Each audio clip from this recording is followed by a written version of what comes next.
It's obviously a very good and important question. We have some data that would the first question I always ask is, what's different now from 50 years ago? Because the government was broken 50 years ago and 100 years ago too. Our democracy is designed to be kind of broken. If you sort of study it, the whole notion is that the states have all power, the Congress is deliberative, the presidency is limited. There are all sorts of reasons why it was designed that way 200 years ago. We always forget that it was designed to actually have this property. I think if you look at the Obama campaign as opposed to the Obama presidency, you see a very good example of how the social world can be used to affect political change. And roughly it went like this.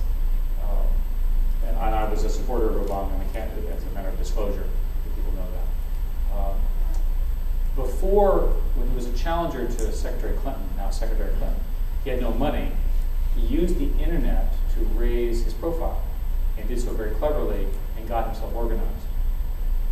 Once he was a significant campaigner, he had to have a field operation, so he built that too. He knew how to do that from his previous experience and did that again very, very well.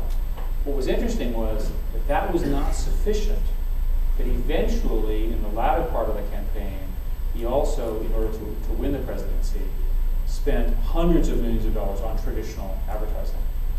So the answer to your question is that the social media and the internet are probably they're very helpful to people who are poorly funded, but money really does matter.